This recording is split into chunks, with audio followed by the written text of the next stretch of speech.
오늘 하나님이 주시는 말씀은 야고보서 2장 17절입니다. 야고보서 2장 17절 말씀, 이와 같이 행함이 없는 믿음은 그 자체가 죽은 것이니라. 이는 하나님의 말씀입니다. 말씀을 주신 하나님께 감사합니다. 창립 우리 49주년 기념 부흥회 여러분들 위해서 기도해 주시고요. 아픈 이들 위해서 박광희 집사님 잘 회복되도록, 장하나 원사님, 장진아 전사님, 또 손유라 집사님 잘 회복되도록 기도해 주시기 바랍니다. 선교사님들을 위해서 기도해 주시는데 최견 선교사님, 김성경 선교사님, 과테말라의 라르데스 머리아 우리 선교사님을 위해서 기도해 주시고, 내일 주일 예배를 위해, 찬양단을 위해, 임사자들을 위해서 함께 기도해 주시기를 부탁을 드립니다. 오늘 토요일 새벽 기도 말씀, 죽은 믿음이 있나요? 여러분 혹시 이런 넌센스입니다. 넌센스 퀴즈를 들어보셨나요? 산토끼의 반대말이 뭐죠? 산토끼, 집토끼, 바다토끼, 죽은 토끼. 그렇죠. 산에 있지 않고 집에 있어서 집토끼, 산의 반대말이 바다토끼, 살았다라는 산토끼의 반대말이 죽은 토끼. 재미있는 말 장난이지만 이 질문은 오늘 말씀과도 은근히 닮아 있습니다. 베드로 사도는 우리에게 산소망이 있다라고 베드로전서 1장 3절에 말씀하고 있어요. 산소망이 있다면 죽은 소망도 있다는 말인데, 절망과 차별화될 수 있는 죽은 소망이란 무엇일까요? 어떤 소망이 죽은 소망일까요? 베드로전서 1장의 문맥을 보면 산소망이란 두 가지 의미가 있는 것 같습니다. 첫째, 산소망은 가능성이 아닌 확실성에 근거한 소망입니다. 만일 누가 복권을 사면서 내가 이번에 복권만 당첨되면 지금 겪고 있는 경제적인 문제가 다 해결될 것이다 라는 기대에 부풀어 있다면, 그것은 베드로가 말하려고 하는 산소망이 아닙니다. 왜냐하면 안 될 확률이 더 높기 때문이죠. 또한 사업을 시작하면서 가지는 성공에 대한 기대도 산소망이 아닙니다. 그렇기 때문에 복권을 사는 사람들 중 누구도 미리 당첨될 것이라는 기대로 다른 사람들에게 선심을 쓰거나 돈을 헤프게 사용하지 않죠. 하지만 회사로부터 합격 통지서를 받고 계약을 했다면 카드를 긁어 양복을 살 수도 있습니다. 이것이 확실성에 근거한 산소망, 그 얘기를 하는 거죠. 가능성에 의한 소망이라면 행동으로 옮기기가 어렵지만 확실성에 의한 소망이라면 행동할 수 있습니다. 부활이 가능성이라면 고난 중에 즐거워하기는 쉽지 않습니다. 영생이 가능성이라면 자기 소유를 가난한 사람에게 나눠줄 수 없고 현재의 안락함을 포기하기 어렵습니다. 베드로 사도는 당시 교인들이 여러 가지 시험을 말미암아 잠깐 근심하게 되지 않을 수 없으나 오히려 크게 기뻐하는 이유는 보지 못하는 것을 믿음으로 바라봄으로 산 소망이 있기 때문이다라고 했습니다. 그러니까 산 소망이란 미래를 바라보고 있음에도 현재의 삶에 활동적일 수 있는 소망인 거죠. 액티브한 소망인 거죠. 살아있는 소망이란 현재의 삶과 결정에 영향을 줄 수 있는 활동적인 소망이란 말이에요. 그럼 산 소망이 있고 죽은 소망도 있다면 마찬가지로 오늘 보면 죽은 믿음도 있나요? 죽은 믿음도 있나요? 물을 수 있겠죠. 소망이든 믿음이든 진짜 살아있다면 반드시 움직임이 있습니다. 그 소망은 확실함에서 오는 소망이기 때문에 행동하고, 그 믿음은 살아있기 때문에 삶으로 드러나야 한다라는 말씀이죠. 그럼 죽은 믿음은 무엇이고 살아있는 믿음은 어떻게 드러날까요? 죽은 믿음은 믿음이 있다고 말하지만 보이지 않는 믿음을 말해요. 소망이라는 것이 있으면 있는 것이고 없으면 없는 것이지 죽은 소망이라는 것이 있겠는가라는 질문이 유효한 것처럼, 믿음도 죽은 믿음이라는 것이 과연 가능할까라는 질문은 오랜 시간 논란이 되어 온 주제입니다. 특히 믿음은 우리로 의롭다 칭하심을 받게 만드는 수단이기 때문에 죽은 믿음으로도 의롭다 칭하심을 받을 수 있는가라는 질문은 참 본질적인 질문이죠. 야고보는 분명히 말합니다. 죽은 믿음은 믿음이 아닙니다. 함께 읽어볼까요? 이와 같이 행함이 없는 믿음은 그 자체가 죽은 것이라. 행함이 없는 믿음은 죽은 것이니라. 아멘. 더욱이 야고보는 행함이 없는 믿음은 죽은 믿음이라고 했기에 행함이 없으면 구원을 받을 수 없고 행함이 구원의 수단이 된다는 논리적인 비약도 가능했던 거죠. 하지만 야고보는 어떻게 하면 구원받을 수 있는가를 말한 것이 아니라 우리의 믿음이 어떻게 활동적일 수 있는가를 말했던 거예요. 즉 믿음이 살아있음을 보일 수 있는 방법을 말한 것이죠. 가끔씩 집에서 제가 어쩌다 들어온 파리를 파리보다 빠른 손놀림으로 잡을 때가 있어요. 물론 꼭 손을 씻습니다. 그러면 아내가 놀라서 아직 아빠 살아있네 놀라워하죠. 또한 가끔씩 풀려진 나사나 수건거리의 나사가 헐렁해서 수건을 걸기 어려워지면 아빠를 부르죠. 그러면 헐렁해진 구멍을 잘 메워 나사를 드릴러 재밌어요. 잘 박아 넣으면 그때 아직 아빠 살아있네 라고 치켜 세워줍니다. 그렇죠. 제가 살아있지 죽었나요? 아마도 그것은 집에서 청소를 하지만 가끔 빨래도 개지만 다리미 질도 하긴 하지만 요리를 하지 않기 때문에 존재감이 떨어져서 그런지 살아있네를 외쳐준 것이 아닌가 생각이 됩니다. 아빠 살아있네, 당신 살아있네 라는 것은 제 생존 여부를 묻는 것이 아니라 집안일에 좀 더 활발한 신경을 써달라는 물음이 아닐까 생각하게 됩니다. 어떤 사람이 하나님을 볼 수 없어서 믿을 수 없다고 하나님을 보여주면 믿겠다고 하면 어떻게 대답하면 좋을까요? 20세기에는 이런 질문을 들으면 하나님은 보여드릴 수가 없습니다. 하나님은 너무 거룩하셔서 죄인이 하나님을 보면 어떻게 돼요? 죽어요 라고 대답을 했어요. 하나님의 존재 가능성을 증명할 수 있다고 믿고 이성적인 설명이 가능한 것만 믿을 수 있다는 모던 시대에는 그런 답도 가능했던 것 같습니다. 하지만 합리적인 설명이나 이성적 증명보다는 실존적 경험과 개인적 선호도로 기울어진 이 포스트 모던 시대에는 적합한 답이 아닐지 모르겠어요. 현대인들은 하나님의 실존에 대한 증명보다는 하나님의 임재를 경험하기를 더 원할 테니까 말입니다. 그러니까 현대인들이 하나님을 보여달라고 하면 그것은 하나님의 존재를 증명해 보이라는 말이 아니라 그렇게 말하는 사람의 고백의 진실성을 보여달라는 뜻이죠. 무엇을 믿는가를 묻는 것이 아니라 진실로 당신이 믿고 있는지 어떻게 합니까? 어떻게 할 수 있죠? 그것을 묻는 거죠. 그런데 그 질문의 의도를 아는지 모르는지 하나님은 보면 죽는다든지 아니면 하나님이 존재하지 않음을 증명해 보이라는 식의 대답은 그리 마땅치 않은 것 같아요. 마찬가지로 믿는다고 하면서 왜 그렇게 삽니까? 라고 묻는 사람에게 행위가 아닌 오직 믿음으로만 구원을 받습니다 라고 말한다면 질문의 의도에 적합하지 않다라는 의미에서 오답일 수 있습니다. 바울은 구원받는 방법으로 믿음을 말했고 야고보는 구원받았음을 보여주는 방법으로 믿음을 말했습니다. 잘 생각해 보세요.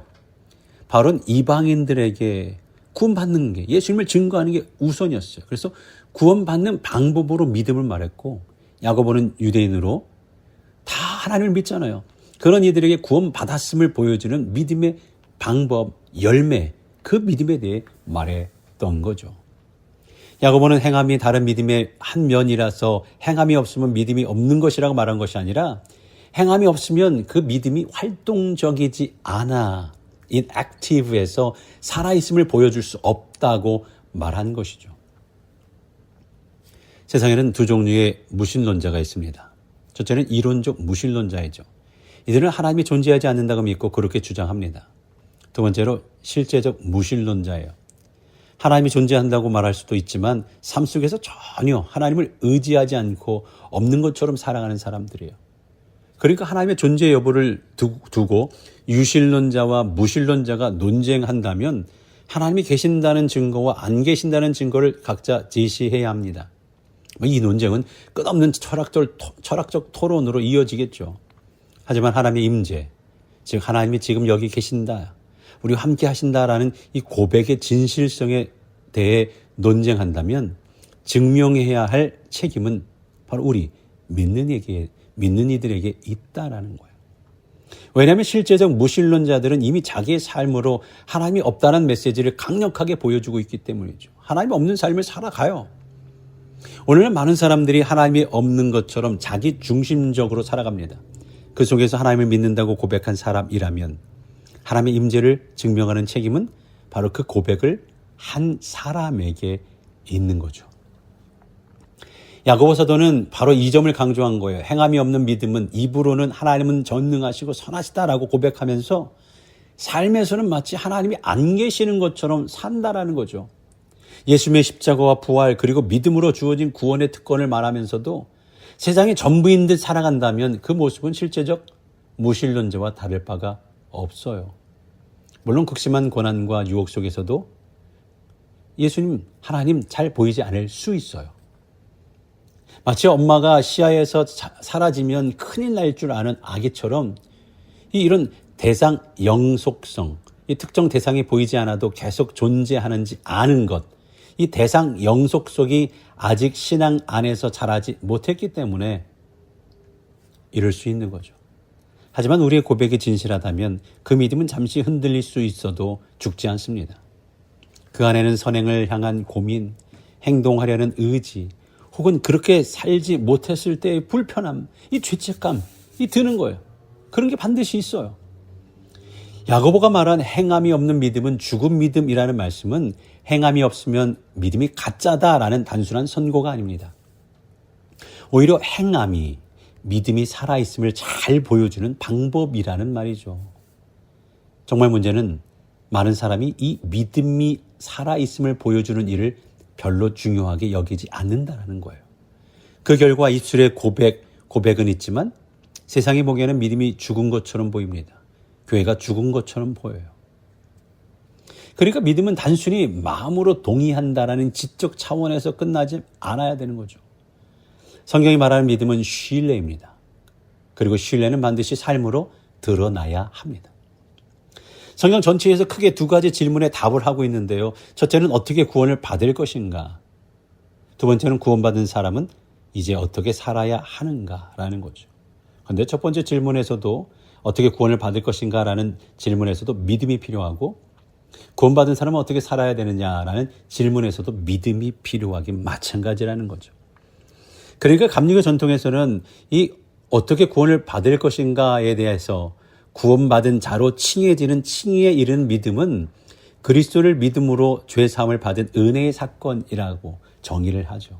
그러니까 인간의 공로나 행위가 아닌 오직 은혜로 구원받는다라는 말씀이에요. 구원의 문을 여는 거죠. 그리고 두 번째, 구원받은 이는 이제 어떻게 살아야 되느냐라는 이 질문은 성화 안에서 거룩하게 삶을 살아가겠다고 고백하는 그 성화 안에서 드러나는 믿음을 말하는 겁니다. 이 말은 구원을 단순한 일회성 사건으로 보는 것이 아니라 평생의 여정, 평생을 거쳐 살아가면서 거룩한 삶을 살아내는 성화의 과정으로 보는 거죠. 바로 행함 있는 믿음, 야고보가 강조하는 믿음의 단계가 바로 여기 있는 겁니다.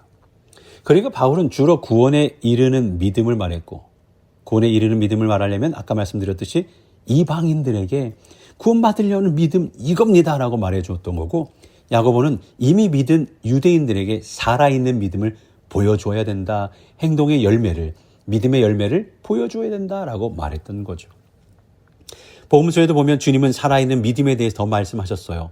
왜냐하면 다 하나님을 믿는 유대인이라고 생각하셨으니까 믿음의 열매에 대해서, 행동에 대해서 더 많이 얘기하신 거죠. 그러니까 둘은 본질적으로 같다 말할 수 있지만 기능적으로는 다른 거예요. 그동안 교회는 구원받은 방법을 강조하느라 구원받은 사람이 어떻게 살아야 하는가를 상대적으로 소홀히 한 면이 있습니다. 반면에 감리교회에서는 이것을 많이 강조했죠. 오직 믿음이라는 말이 행위가 전혀 필요 없다는 뜻으로 잘못 받아들여져 왔어요. 행위가 구원의 조건은 아니지만 살아있는 믿음을 증명하는 중요한 통로임에도 그 가치를 충분히 강조하지 못한 거죠.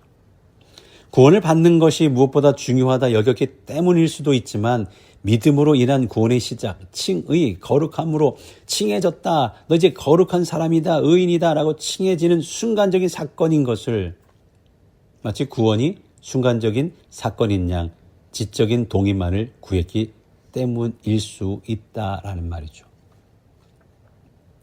드릴로 수건거리를 고쳐서 가정의 위생적인 면에서 날렵한 손놀림으로 파리를 잡는 것을 제 아내는 아주 기뻐하며 살아있네 라고 했어요. 사소한 일이지만 그 행동이 집안에서 제 활동성을 이렇게 말하면 집에서 하는 일이 없는 것처럼 보이네요. 그 행동이 집안에서의 제 활동을 증명하는 순간이었나 봅니다. 믿음도 그렇습니다. 야고보가 말한 행함이 없는 믿음은 죽은 믿음이라는 말씀은 믿음이 가짜라는 단정이 아니라 행함이 살아있는 믿음을 가장 잘 보여주는 방법이라는 권면인 거죠. 배고픈 사람에게 먹을 것을 주고 헐벗은 사람에게 옷을 주는 행동 속에서 세상은 저 사람의 믿음은 살아있네 라고 말하게 돼요. 예수 그리스도를 주님으로 믿습니다라는 고백 때문에 우리의 믿음은 살아있다고 말하지 않을 겁니다. 세상 사람들은 존재 여부를 묻는 것보다는 섬기며 활동하는 것을 보고 싶어 한다라는 말이죠. 세상에 빛과 소금을 보길 원하는 겁니다. 주님이 사대교회에 하신 말씀이 생각납니다. 요한계시록 3장 1절에 내가 내 행위를 아느냐? 내가 살았다 하는 이름은 가졌으나 죽은 자로다. 우리도 튀르키예에 있는 터키죠. 튀르키예에 있는 7교회를 방문하며 사도 바울의 선교의 여정, 부흥의 여정뿐만 아니라 살아있지 못한 활동하지 못한 교회는 어떻게 되었는지를 똑똑히 살펴보는 그런 성지순례를 가서 확인해 보면 어떨까요? 내년 4월 준비되는 성지순례에도 관심을 많이 가져주시기를 부탁을 드립니다. 이 아침 내 자신을 돌아보며 나의 믿음, 우리의 믿음을 점검해 볼 수 있기를 바랍니다. 한번 이 질문을 생각하며 함께 기도할 수 있기를 바랍니다. 행함이 없는 믿음은 죽은 믿음과 같습니다. 행함이 없는 믿음이어서 주변에서 무신론자로 오해받은 경우가 있습니까? 너 교회 다니는 거 맞아? 라고 물을 때 그럴 때의 느낌은 어떠신가요? 두 번째, 삶 속에서의 행함이야말로 믿음이 있음을 알리는 좋은 방법이라고 할 때 여러분은 어떤 행함을 하고 있거나 해보시려고 하십니까? 오늘도 다른 누군가 아니라 나에게 묻는 질문으로 생각해 보시며 함께 기도하는 귀한 시간 되기를 바랍니다. 기도하겠습니다. 하나님 아버지, 오늘 말씀을 통해 우리의 믿음을 비추어보게 하시니 감사합니다. 입술로만 고백하는 믿음이 아니라 삶 속에서 움직이고 드러나는 살아있는 믿음이 되게 하여 주옵소서. 세상이 우리를 보며 그 믿음은 살아있네 라고 말하게 하시고 작은 선행과 섬김을 통해 하나님의 사랑과 임재를 나타내게 하여 주옵소서. 죽은 믿음의 모습이 있다면 깨우쳐 주시고 성령의 능력으로 하나님의 믿음을 새롭게 하셔서 가정과 교회와 세상 속에서 주님의 빛과 소금으로 살게 하여 주옵소서. 우리를 사랑하시는 예수 그리스도의 이름으로 감사하며 기도드렸사옵나이다. 아멘.